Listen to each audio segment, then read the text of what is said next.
नमस्कार दोस्तों, मैं हूं मनमोहन भट्ट। आज हम बात करेंगे मनरेगा की। पूरे देश में, पूरी दुनिया में जब लॉकडाउन हुआ तो अर्थव्यवस्था वापस कैसे पटरी पर आए, इसको लेकर चर्चा हुई।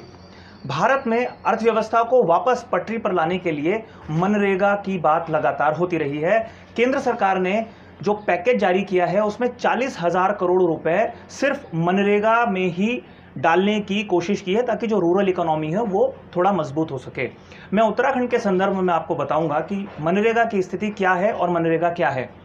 मनरेगा यानी Mahatma Gandhi national rural employment guarantee act, यानी ये वो एक्ट है, ये वो कानून है जिससे ग्रामीण क्षेत्रों के लोगों को, परिवारों को 100 दिन का रोजगार मुहैया कराती है सरकार, और उसके लिए अतिरिक्त फंड की व्यवस्था होती है, उनको काम दिया जाता है।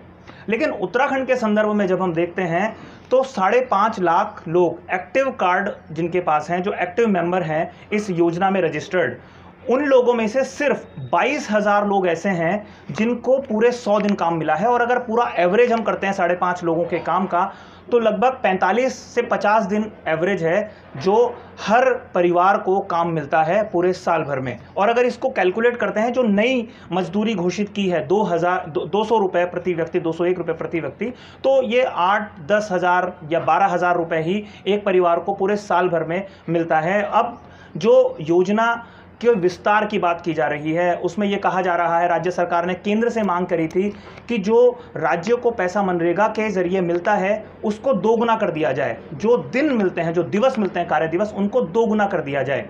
आंकड़ों के जरिए मैं बताऊंगा कि मनरेगा एक ऐसी योजना है जो यूपीए के काल में बहुत आगे बढ़ रही थी, और जब एनडीए का काल आया तब इस योजना में पैसा धीरे धीरे कम होने लगा। मैं आंकड़ों के जरिए आपको बताऊंगा, 2017-18 में उत्तराखंड को मनरेगा से 716 करोड़ रुपया मिला था। 2018-19 में ये पैसा घटकर 610 करोड़ रुपया हो गया। 2019-20 में 470 करोड़ रुपया ये मात्र हो गया था। और अगर इस वित्तीय वर्ष की हम बात करते हैं 2020-21 की, तो 2 करोड़ कार्य दिवस मिले थे। अगर इसको कैलकुलेट करते हैं तो लगभग 400 करोड़ रुपए के आसपास केंद्र ने राज्य सरकार को मनरेगा के लिए देना था, और राज्य सरकार इस पैसे को या इस कार्य दिवस को दोगुना करने की बात कर रही है। अभी तक 181 करोड़ रुपया रिलीज किया गया है राज्य सरकार के लिए। कई चर्चाएं हो रही हैं, रिवर्स माइग्रेशन की बात बार बार होती थी। राज्य सरकार ने पलायन को रोकने के लिए और रिवर्स पलायन के लिए बाकायदा पलायन आयोग का गठन किया था।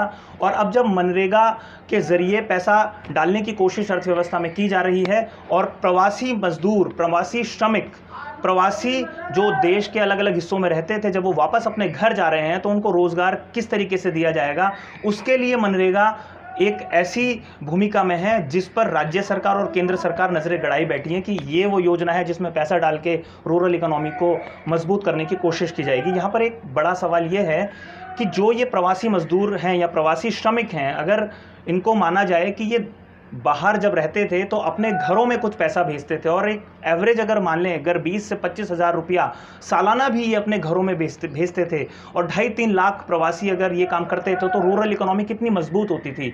और अगर ये लोग पैसा भेजना बंद कर रहे हैं और सिर्फ मनरेगा के भरोसे ही काम चलाने की कोशिश होगी, तो अर्थव्यवस्था कैसे पटरी पर आएगी? ये कुछ ऐसे सवाल हैं जिनका जवाब अभी राज्य सरकार, केंद्र सरकार, रिजर्व बैंक और बड़े अर्थशास्त्रियों को खोजना है। बहुत सारी चीज़ें हैं। जो बड़ा सवाल बार बार उठ रहा है कि क्या अब उत्तराखंड का कायाकल्प हो जाएगा, मनरेगा में काम मिलना शुरू होगा, तमाम प्रवासी वापस उत्तराखंड अपने अपने गांव में पहुंच रहे हैं, भले ही अभी क्वारंटीन है लेकिन कुछ समय बाद वापस अपने घरों में पहुंच जाएंगे।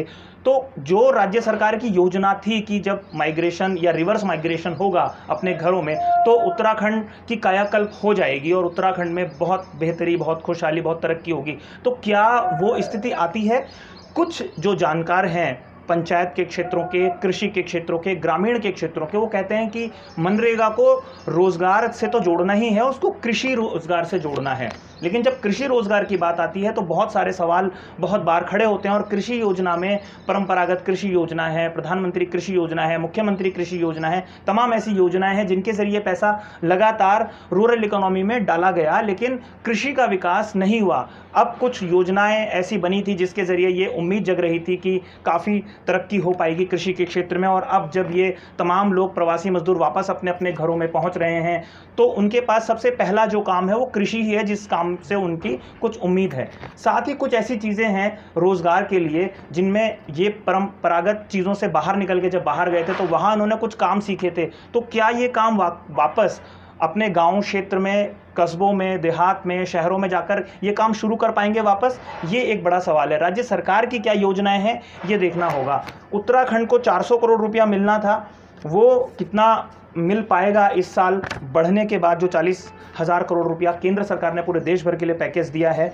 वो अभी देखना होगा। एक महत्वपूर्ण बात मैं बीच में बताना भूल गया कि जो मनरेगा में जितने भी लोग रजिस्टर्ड हैं उसमें जो रोज़गार दिए जाते हैं उसमें लगभग 57% जो रोज़गार मिलता है वो महिलाओं को मिलता है, क्योंकि जो पुरुष हैं वो रोज़गार की तलाश में पैसा कमाने के लिए घर से बाहर अलग अलग शहरों में गए हुए हैं। तो अब ये देखना होगा कि किस तरीके से ये काम किया जाएगा और किस तरीके से राज्य और केंद्र सरकार मिलकर इस काम को आगे अंजाम देंगी।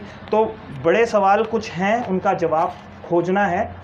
मनरेगा से कितनी उम्मीदें हैं ये देखना होगा, लेकिन आंकड़े ये बताते हैं कि जो योजना पहले एक तरीके से फेल घोषित कर दी गई थी वो योजना पर अब एक बार फिर से सबकी नज़रें टिकी हुई हैं और देखना है कि ये योजना वापस कैसे रूरल इकोनॉमी को रफ्तार दे सकती है, देश की अर्थव्यवस्था को रफ्तार दे सकती है। धन्यवाद।